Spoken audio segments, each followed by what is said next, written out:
Thank you very much, Mr. Speaker. This is my maiden speech. I anticipated a wee bit more time to craft something and to reflect our outlook, but put simply, Brexit is an emergency. I was elected to do all I can to mitigate the impact of Brexit for the people that I represent, and also, as a Northern Irish politician and a mum of three, the opportunity to speak for 5 minutes uninterrupted was too exciting to pass.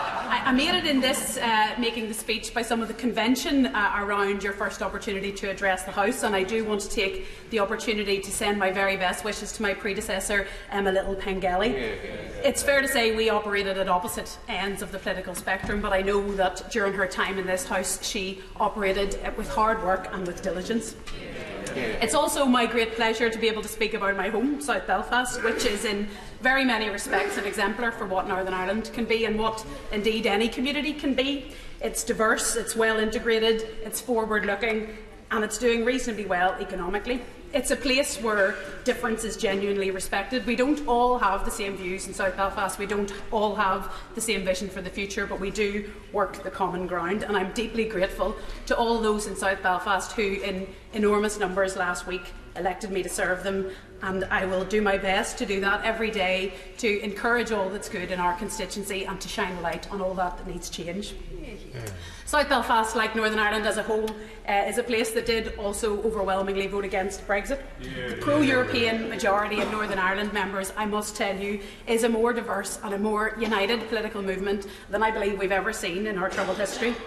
For Northern Ireland in particular, Brexit has sharpened all of the lines that the Good Friday Agreement was designed to soften around identity, around borders, around sovereignty. We should have been spending the last few years talking about reconciliation, talking about regeneration, talking about social justice and equality. That's what all political action should really be about, but instead we've spent morning and noon and night talking about Brexit, a problem that didn't need to exist and which, particularly in Northern Ireland, reopens old wounds and which limits our horizons.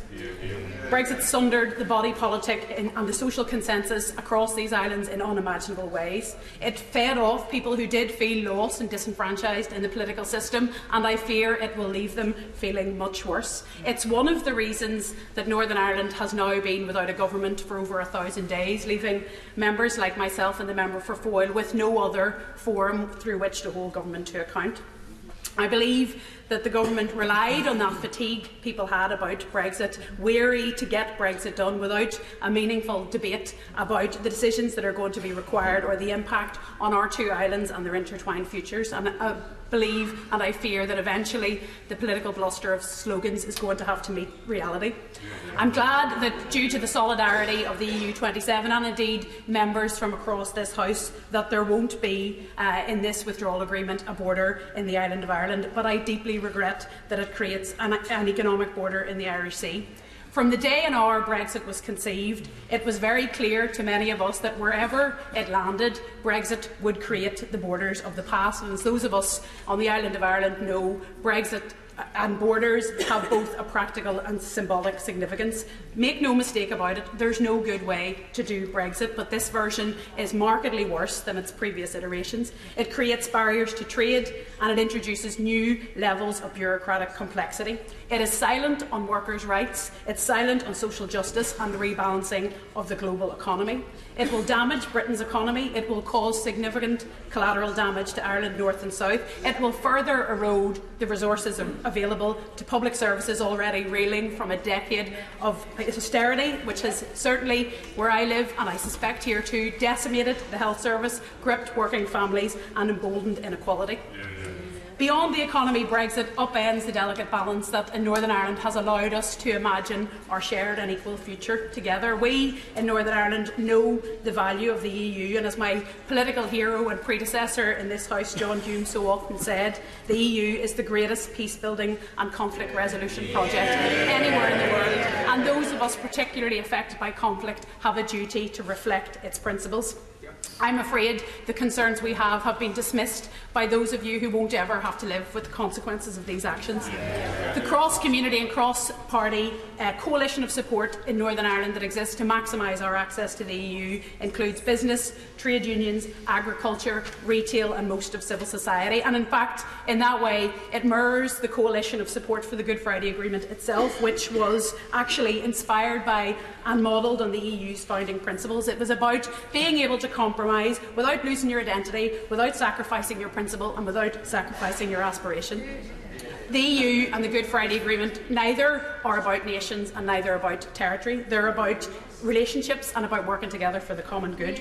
They're about seeing challenges and finding solutions, but we know that the challenges of the present and the challenges of the next century are global. They're the climate emergency, they're tax justice, they're war, the humanitarian relief. They need international cooperation and solidarity. They need partnership. They don't need isolation and retreat. The world is getting smaller and our responses need to get bigger, and Brexit prevents young people from creating a world with a big horizon, and that's a generational injustice we're overseeing.